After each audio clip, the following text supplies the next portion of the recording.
今日天氣唔錯，剛從向西村站出嚟，諗住就揾個地方按摩放鬆一下啦。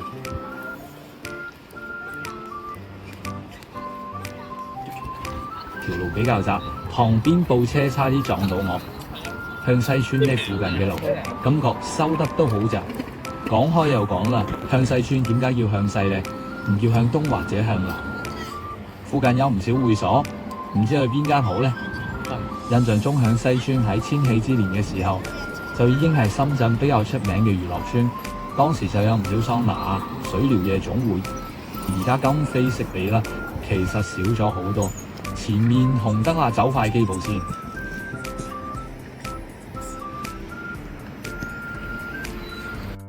右手邊有金碧啦、紅峰同埋廬山，都係開咗好多年嘅老場。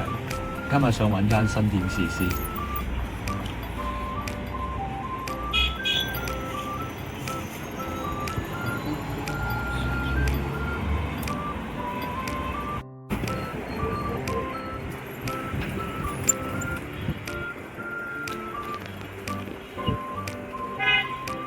前面有星際休閒、金碧海岸、九龍灣，不如試試金碧海岸啦。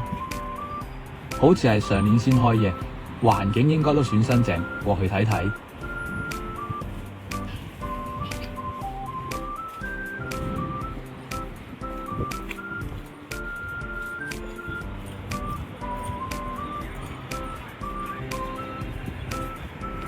今日太陽真係唔錯，好鬼曬。前面踩單車嗰條友都頂唔順。行到嚟呢間酒店，右邊有好大個招牌啦，寫住金碧海岸。話時話金碧海岸同金碧酒店嘅名個名好相似，唔知有咩關係呢？行到入嚟，右邊有升降機上去，好似係4樓。上到嚟就見到個大大嘅字金碧海岸，招牌光到好似新年舞台燈。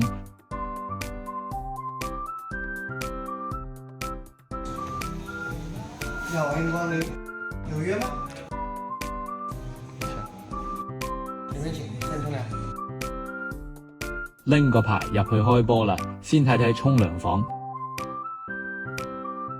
衣櫃就唔算好多，應該得幾十個左右，但都夠用啦。畢竟客流唔多，最緊要係整體環境好乾淨，冇異味，地板唔黐立立，睇落幾舒服。再行前少少就係沖涼房啦，呢度得4、5個位咋，比較少啦。不過衛生程度都算過得去。至於啲洗頭水、沐浴露就中規中矩啦，冇乜驚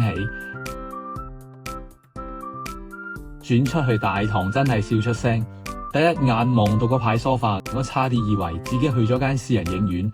可能今日嚟得早，基本上冇乜人，感覺晒個大堂俾我包咗咁。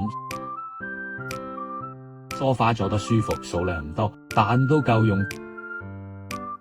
大堂有個大電視，音量啱啱好，唔會太大聲，睇到我差啲唔記得咗自己嚟做咩。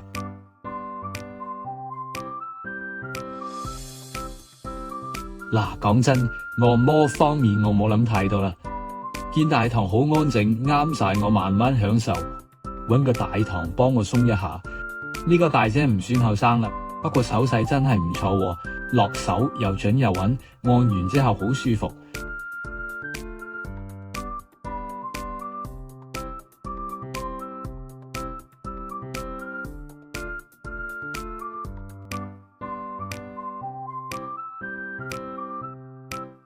條走廊燈光比較暗，感覺有啲似戲院走道，有啲情調喎。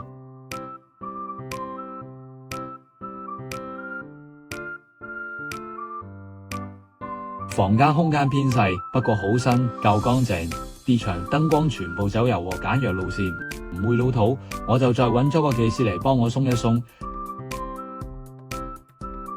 呢個靚女態度都算可以，可能因為佢手指甲比較長，手法左輕右派，慢慢捽慢慢推，舒服到我真係瞓咗一陣，醒翻嚟都唔知自己去咗邊度。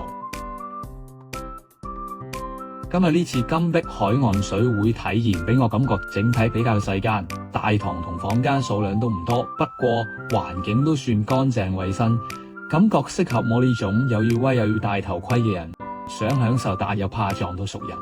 有啲店太熱門，人來人往，感覺比較嘈雜，我個人就唔係特別中意太嘈嘅場。話說我今個週末有心思想再去，各位師兄記得關注我頻道，等我可以繼續同大家分享多啲隱世充電站。如果大家覺得有乜好嘅場所，都歡迎各位推薦俾我。